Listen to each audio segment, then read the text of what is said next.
The other thing is never teach any sessions on the church gifts.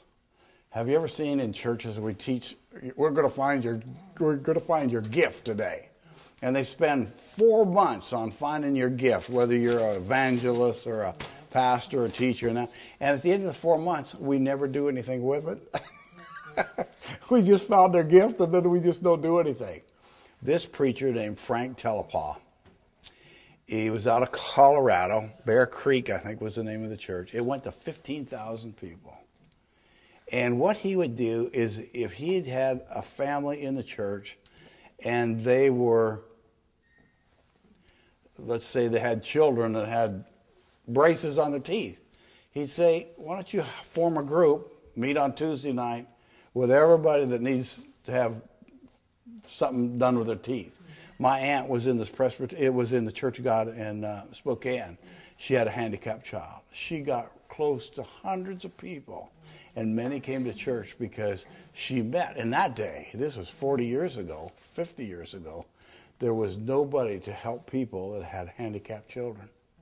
And okay, so if you've been an alcoholic, then you need to do something there. I was devastated 20 years ago when my wife and I divided, and I saw the courts tear up my family. And because of that, I started singles groups. And I got 4 of them to go over 100. 4 of those singles groups to go over 100. One was in Renton Assembly. The saddest thing right now in the whole Seattle area, here we have 3 million people. There is not one singles thing in Tacoma, Renton, in Buntains. I go to that one once in a while. I sneak in there. And it's only 30 people. How come it's only 30 people? Because the guy running it wants to hear himself speak. Mm-hmm. That's killing the church. It's killing singles. I said to him, I said, Craig, if you would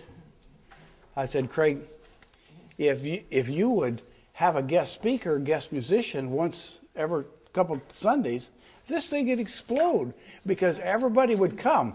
And he doesn't want to do that because he doesn't want to give up his space of preaching. And I want to tell you what singles want more than anything. They don't want to hear him talk about Francis Schaeffer and good theology, even though we all need it. But we want to go to singles for one reason: to get married. So we never have to go to another stupid singles thing in our life. That's what they say. So anyway, we need to give up our pulpit to other people and prefer one another. So how do we turn things around? Well, let's learn one thing. This is what's happening in our Protestant churches. I remember hitchhiking from Kentucky, where I was in seminary at Asbury, old-time Methodist school, hitchhiking all the way to Oregon. I got to Oregon, and this guy picked me up, I think Pendleton. And for 2 hours, he talked to me about Bumblebee Tuna. He worked for Bumblebee Tuna. And I thought, if I could make Jesus as acceptable and exciting as this man made tuna fish, I could win somebody to the Lord. So I worked for another few years on trying to perfect that. And at the end, you know what all those people did that I talked to about the Lord? They went down the store and bought a tuna fish sandwich. They never got saved. And that was because I thought testimony and my story was so good and so perfected and so unique that I'd win people to the Lord. Where the cults don't use testimony. They don't say what they do. They use, what do they do? What do they do when they go to your house? They go, let me show you what this says. They don't say anything about Jesus. They don't say anything about their church. Let me show you what this says. And if I'm the only guy running all around here, I know this evangelism this much, not because I'm smart, but just because I caught a couple things that the cults are doing that could change us from a dead Church of God into a reformation. And that's that if we could get our pastors to say, forget the testimony. You remember in the Bible, during Bible times, it says that the church was found favorable and they added to it daily. That doesn't happen today. That's right. They hate us.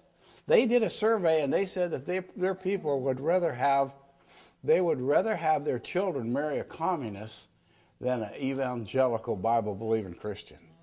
The best thing they could say about John, the barber that loves Jesus, is a hypocrite. They don't like us. Oh, they'll be nice to our face, and they'll listen to us, but in the end, they don't come to church. And we go saying, well, I raised my kids in the church. They know the ways of the Lord. They'll return. No, they won't. They're going to hell. They'll never go. They'll never go back to church. Oh, once in a while they do. But who lines up the funeral? The preacher. Who lines up the preacher? It's the undertaker. That's the only time they meet the preacher. So we, now, because I've learned this, and I know a little bit of what 2 Timothy says here, chapter 3, it says in the last days it's going to be difficult to be a Christian. People love only themselves and their money. Boy, this is so good on how these people think that we want to win the Lord. It says, they'll be proud and boastful, sneering at God, disobedient to the parents. You think their kids will be in church? No. You think they can lose their salvation? I don't know whether they lose it or never have it, but I'll tell you, they don't have it. They don't have salvation. If they have salvation, they'll be in church. That's all there is to it. I never ask a person, are you a Christian? If they're not in church, I don't have to ask that question. I ask if they're, sometimes if they have a Catholic background or Protestant background. But that sums it up. So when I used to have a young family, and I have four children, lovely kids. I'm divorced. I went through a divorce, but I have 4 kids. But when I was trying to get elk meat and deer meat, my wife would think that I went out in the woods and would get out in the middle of the field and yell and shout and say, I'm a hunter, I'm out to kill a deer, because I never came home with any. And that's what we do in evangelism. We run out there like a Christian with 3 people, and we say, I want to tell you what the church can do for those. And we're finding nobody wins anybody to the Lord.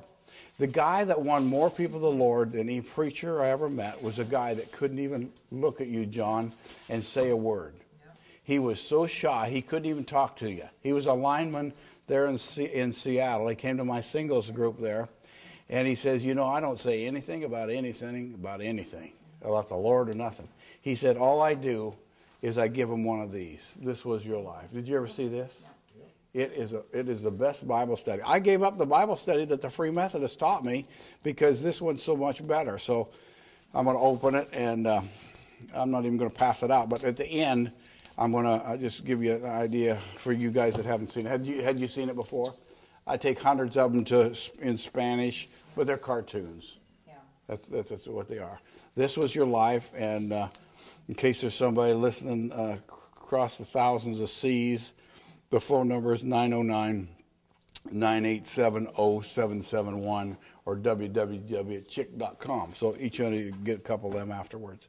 So those are just a few things, and we can discuss them a little bit, and then we're done. But, I hope that was helpful. A couple other things. Don't build another building or church until you have that one filled that you're in. Have a variety of music. And don't insist they call your pastor. Some of you may know I speak all over the country on Billy Sunday and his famous booze sermon. I'm against sin. I'll kick it as long as I got a foot. I'll fight it as long as I got a fist. I'll butt it as long as I got a head, and I'll bite it as long as I got a tooth. And when I'm old, fistless, footless, and toothless, I'll gum it till I go home to glory, and it goes home to perdition.